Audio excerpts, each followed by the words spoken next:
Hello, this is Monica Reinagel, and you're listening to the Nutrition Diva podcast. Welcome.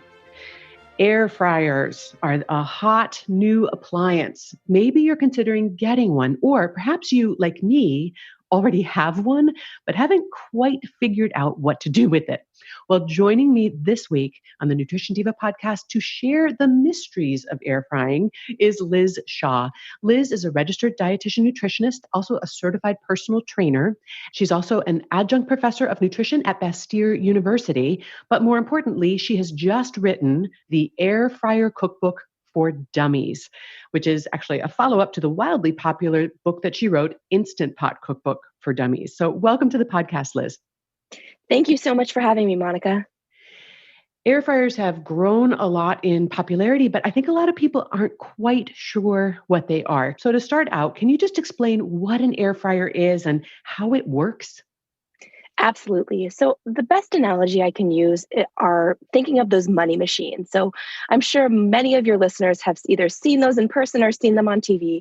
And just like when someone steps in that cylinder of a money machine and the air circulates around, the money starts flying, that's exactly what's happening inside the air fryer. So when you put food into the air fryer and close it, hot air circulates around the food and begins to cook it. The temperature inside of the air fryer and the type of food that you're cooking help determine the amount of time you need to cook your recipe and that perfect crisp that you'll get on the outside. So basically that hot air circulating is what's leaving that texture and that overall product doneness for your item. Okay, so an air fryer uses hot air to cook food. So it makes sense, the air part of the name, but why do they call it a fryer? So fryer might be a little bit of just kind of a play on words because it is traditionally used to improve the health profile of those traditionally, deep fried foods. But realistically, you're using a very minimal amount of oil to help provide that crisp texture when the hot air is circulating. So it's really more of a play on words to say you're not technically frying the food. It's the hot air that's cooking the food. Okay, that makes sense. So I understand there's a few different types of appliances that fall into this category. Can you just tell us what our options are here? Yes. So there's actually three different types of models of air fryers on the market. First, there's a paddle type. So this is a self-turning fryer that has a paddle inside or a cylinder basket to help cook the food and turn it evenly throughout. It doesn't necessarily use more oil than other types and models of fryers. You just need to evenly coat the food as you would with a basket type or the countertop oven that we'll get into. So the basket type of fryer is most models that you will see on the market. Most, 3-quart, 5-quart models are the basket type. So this is just basically, like it says, a basket drop-in style that calls for multiple shakes throughout cooking. Now, maybe you have the basket type yourself, maybe some of your followers do. It's really convenient, but it's also a little bit more laborious because you do have to do multiple batches with that. And then the third type is the countertop oven type. This is very similar to your toaster oven or your mini pizza oven. And it has the front door that opens, you slide it in, and now the way that the air circulates around it is a little bit different because you do have more air going on the bottom of the food versus your traditional, toaster oven type model. Yeah, so I do have that basket type, and what little I have figured out about using it is that you have to be every few minutes stopping it and shaking stuff around in the basket to redistribute it or move it around. Yes, and you will find that depending on what item of food you're cooking. Now, you won't necessarily have to do that if you're making like a burger or a sandwich or something like that, but definitely for your potato chips or French fries or carrot chips, things like that, you do have to shake it more frequently. Okay, so I'm surprised to hear you talk about burgers. That's not something that had occurred to me to make in my air fryer. Tell us what kinds of things you can make with an air fryer and what are they like particularly good for? Yes, so you can truly make most items in your air fryer. One of the things that I actually love making in the air fryer is our roasted vegetables. So mushrooms are actually take on this really great flavor profile when you add just a little bit of oil, some of your seasonings, but the way that the hot air circulates leaves a really good texture. My husband is not a mushroom fan and he will eat them out of the air fryer. You can also make ribs. So I actually had my mother-in-law test quite a few recipes and my father-in-law is a cattle farmer. So he really enjoyed having some of his favorite, red meat dishes come out of the air fryer. So there's really most recipes you can modify to make in your air fryer, muffins, pastries, different things like that as well. Well, that tip about the mushrooms makes me wonder about tofu. One of the things I'm always trying to do when I'm cooking tofu is get that slightly denser, chewy texture to it. Have you tried that in the air fryer? Yes, actually, I've actually done a few Instagram lives on that because tofu was not something I enjoyed. I will say I do not enjoy it before, but ever since I've started experimenting with the air fryer, I make taco tofu for Taco Tuesdays, and we have taco tofu bowls and different things like that. Because really, the key I really feel with tofu in the air fryer is to make sure you get a long press to get all of the water out of it, coat it and marinate it. So you need to marinate in the fridge for at least an hour to really absorb the flavor. And then I just used a little almond flour or a little cornstarch and put it in the air fryer. It usually takes less than 10 minutes and it has that golden crisp coating that's really delicious to enjoy tofu. Yes, that's always what I'm looking for, but never quite achieve with any of the methods that I've been using. So, is there anything that an air fryer is really terrible for? What are the things that we shouldn't be making in this? Yes. So, as much as I want to say it's for everything, it's not necessarily for everything. There's no appliance that really does one and all. So, Fair I would enough. not suggest making a a cheese dip. I've seen a lot of things go around on Pinterest and the internet with making, kind of like a fondue in the air fryer. And truthfully, you really do to make a quality product, an end product that everyone's going to enjoy and not be lumpy or overcooked in one section.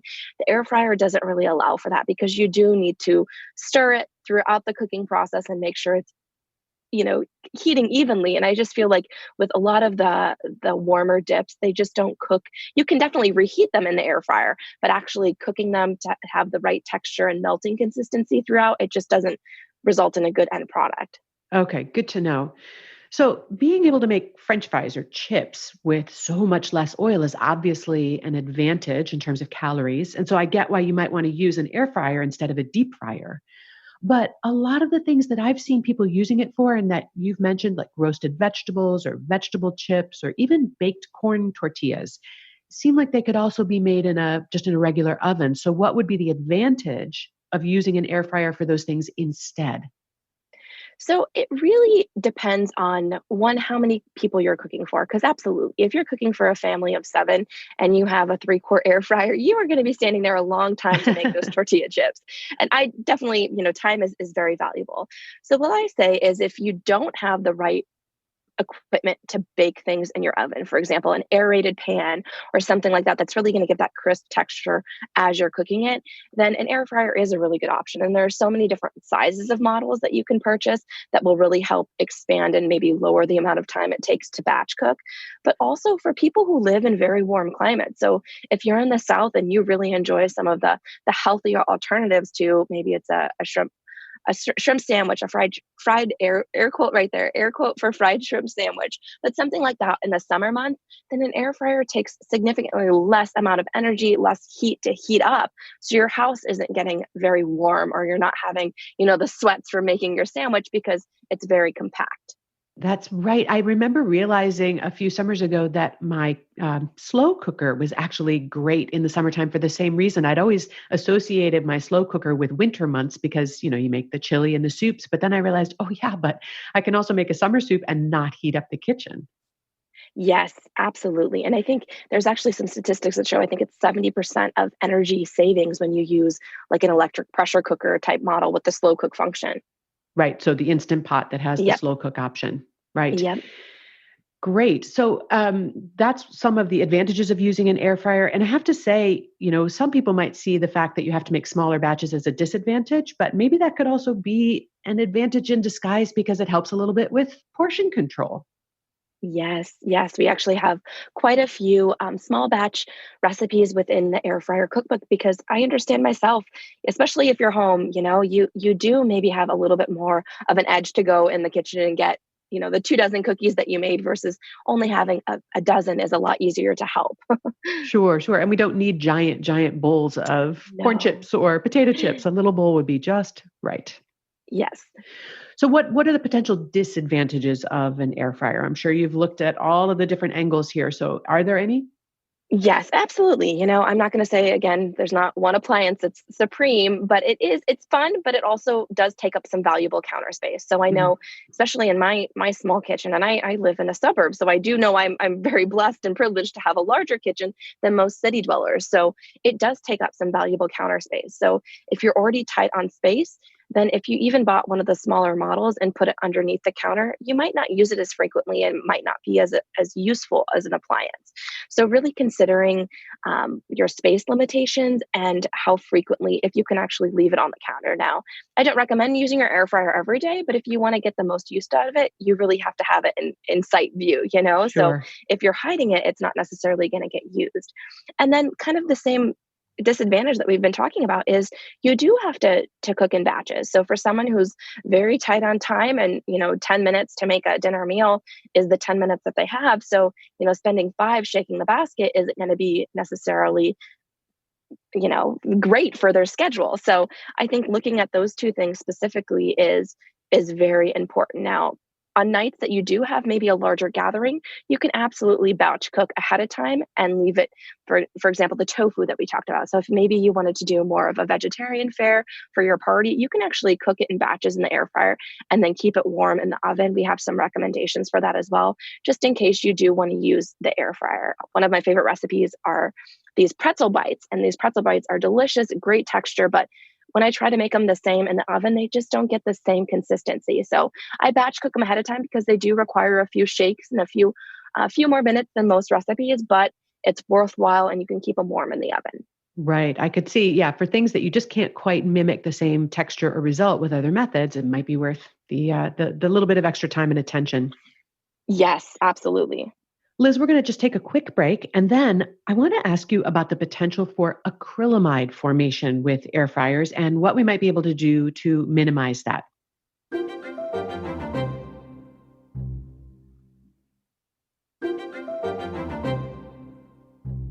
So, Liz, I've talked on the podcast before about acrylamide. This is a potentially harmful compound that can be created when we're roasting or frying starchy foods like potatoes.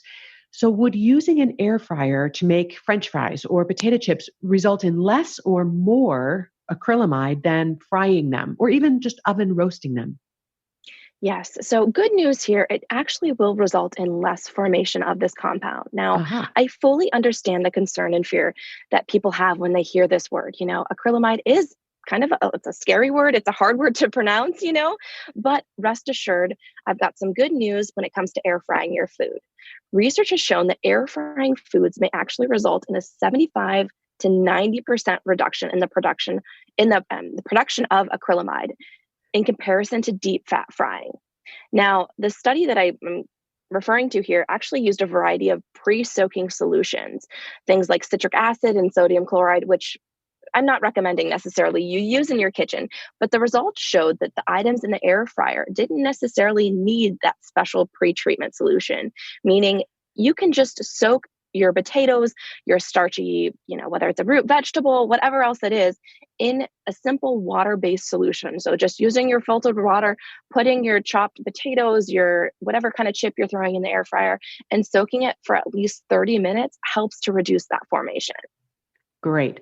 Any other things that we need to keep in mind when we're using an air fryer to minimize that acrylamide formation? So, soak things just in plain filtered water for how long? The minimum amount of time is 30 minutes, but if you are prepping vegetables in the morning and plan on cooking them in the afternoon, just throw them in the water, then set them in the fridge. And by the time you're ready to prepare them, the longer the soak, the better. We'll put it that way. And then you have Another to tip. drain them, and then do you need to blot them off with paper towels or something so that they're sort of dry before you put them in the air fryer? You do, yes. So in order for the oil, because you will want to spray a little bit of your olive oil or, avocado oil, whatever it is, on top of the actual potato. I'm just using potatoes as an example here, but you will need to dry them and, blot them with a paper towel to make sure that there's no liquid on the outside so the oil actually stays on the product. Got it. Got it. Another So, thing to keep in mind too is that the longer that you fry, so basically the darker formation of that char, that means more of that formation. So the most you can minimize. So really, when we talk about temperatures with air frying and the time allotment, try and keep it to that golden brown texture rather than getting it to that charcoal black texture. Yeah, well, that's never my intention. It does happen every once in a while if I if I don't shake it often enough. So golden brown is what we're shooting for here. Hmm. Yes. So you've developed a lot of recipes for your new book, Air Fryer Cookbook for Dummies.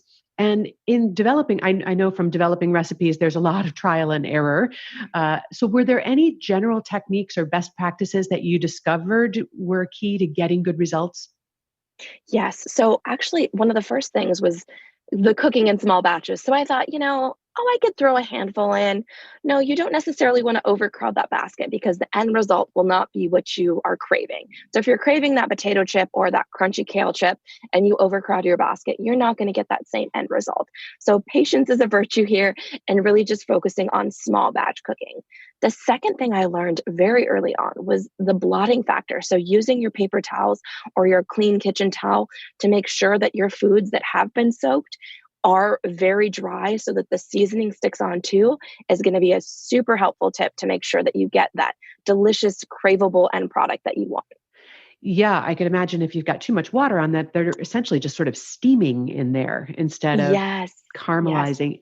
And I've also had trouble with whatever seasonings I applied to my food, most of it ending up in the bottom of the basket instead of stuck to the food. So that's an issue of making sure things are dry. Yes, absolutely. That's definitely related to that. And then some people who are fearing the oil, like you don't necessarily need to fear the oil. It's just use, I actually have one of those glass bottles with the little, little sprayer on top. And I just put olive oil or avocado, whatever I have right then, and put it in there to spray the actual food. I don't necessarily spray the basket. I spray the food because that will help preventing it from sticking to the basket. Right. And help those seasonings stick to the food. Yes. Yep. All right. So what can we learn from the recipes that didn't make it into the book? What ended up on the cutting room floor and why? Yes. Okay. So typically the reason was uneven cooking distribution. I kind of alluded to that cheese dip recipe I was talking about. But when I attempted to cook rice in the air fryer as a base for a fried rice recipe I have, it did not cook evenly through, and it was probably the worst rice I've ever cooked in my kitchen. So that was, I mean, as much as I wanted to give it into what the Pinterest gods were saying, I couldn't, and it just did not leave a favorable end product. So there's nothing wrong with doing some quick shortcuts, whether you have, a pre-made rice that's in a 90-second pouch and using that for one of the fried rice recipes, or cooking your rice ahead of time and just saving it and using the amount called for in the recipe. That is going to be a huge saver for you and get that product, that delicious bite that you want.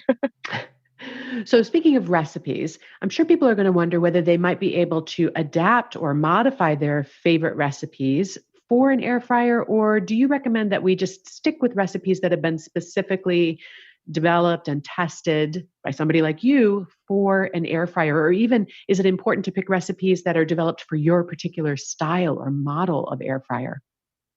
So that's a great question. And throughout the entire book, I highly encourage people to experiment and test out their favorite recipes to make them their own. So, for instance, if you have a classic coffee cake recipe that you have the right equipment that will fit in your air fryer, I absolutely want to encourage you to test it out, but with caution. For instance, most air fryer recipes will have, for a baked good, will have a decreased temperature. So, for instance, if that recipe cooked at 375 in your typical oven, it might cook at 330 in your air fryer for, 20 to 25 minutes versus, the 40 to 45 minutes in your traditional oven. So you do have to play around and be very extra attentive to your recipes that you're modifying, but most recipes you can absolutely modify for your air fryer.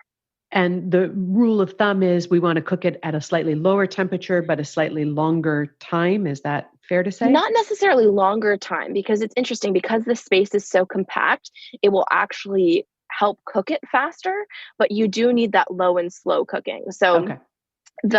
and this is traditionally for baked goods. That's a general MO the baked goods. Now, with a meat or something like that, you do want to be more you definitely have your internal thermometer right there so you can test, because we typically recommend for, potentially hazardous foods, just really using that internal temperature testing.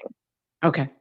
Now your website is Shaw Simple Swaps. That's a big part of your brand. Are there specific healthy swaps that you can recommend when you're using an air fryer? Yes. So I definitely tried to incorporate that throughout the book. I was lucky enough to collaborate on this with a colleague who's also a dietitian. And we both brought such unique aspects to the book. So one thing with my swapping, I definitely encourage really adding one more. Add any kind of fruit or vegetable that you can. So we have a lot of fruit-filled desserts that are, naturally sweetened with fresh blueberries or different strawberries, frozen mangoes, or different things like that that really help bring out the natural sweetness. So in turn, it's lowering the added sugar. Now, there's not necessarily a formula to say like use, 2/3 less sugar if you're using this much fresh fruit or vice versa, but you can really rest assured that the recipes are swapped with more wholesome goodness, good for you foods versus, more of your traditional fried food fare. Right. So if for those of us who have not yet purchased an air fryer and now we're thinking maybe it's time to invest in one, what are we looking for when we're looking at different models and different products? Yes. So Amazon, I mean, most outlets have a million different air fryers now because they have become so popular. I will suggest really looking at the reviews because I've tried out 6 different models now. Just I really wanted to know what every model had, what the bells and whistles were. And I will say reviews do actually speak volumes for what the product can and can't do. Huh. Another thing is making sure the BPA free. Now, BPA is obviously it is something that we've heard a lot about, but it's a potentially harmful chemical that's often found in plastic. And so most air fryers do have a plastic component to them. The biggest concern is actually the basket. So if the basket is made of a safe material, that's one of the biggest concerns because that's what's heating constantly with the high temperature cooking. So most will say this right on the outside of the package or right in their manual. So just look for one that says, BPA free, phthalate free, that kind of thing. And you should be feel very confident about making your purchase. The other type of thing to consider when you're purchasing your model is what is your cooking preference? Now, do you prefer having a toaster oven style or with the basket? If you have a large family, maybe you're looking for one of the paddle type that has the tiers too. So those are all considerations to take into kind of factor in before you're purchasing your model. Okay. And then there's a bunch of stuff that you can buy with them. They seem to have like a lot of accessories. Yes. So that's another thing. When you're doing your reviews and rating them, I mean, obviously there's always that one bad apple who just had a terrible experience. Maybe, filter those out. But they'll often talk about how useful the add-ons were with the product. So for instance, I got one of the appliances that had like a 7-inch bunt pan with it, and it had some silicone muffin liners, things like that, that were all included within the price, which is great, especially if you don't have those items already. And if you're concerned about space, you can actually store them inside the air fryer basket if you have that model. So it's really convenient, really easy, and you don't have to worry about too much extra space being taken up. Well, now that you mentioned space, I have to say, now I'm picturing 6 air fryers on your kitchen counter. What Oh my happened to gosh. all the air fryers? Did you Yes. find homes Oh, for them yes. all? So my family actually did not have air fryers. I have a few sisters and my parents. So everyone has now received their own air fryer to help with recipe testing. So I tested, the first gamut and saw which ones I actually preferred over others and which ones were actually a little bit time saving because making so many recipes and that kind of thing. So now everyone in my family has an air fryer. Well, Liz, I want to thank you so much for sharing these tips with us. And thanks for coming onto the podcast. Thank you so much for having me. So Liz's new book, Air Fryer Cookbook for Dummies, comes out this month in April, and you can order a copy and also find out about Liz's other books, such as her cookbook for the Instant Pot, on her website at shawsimpleswaps.com. And we'll have links to Liz's site and all of her social media channels in the show notes, which, as always, you'll find at quickanddirtytips.com. The Nutrition Diva Show is produced by Nathan Sems, edited by Karen Hertzberg, and our team also includes Michelle Margulis, Morgan Ratner, Emily Miller, as well as our director, Kathy Doyle. Thanks so much for listening. I'll see you next week.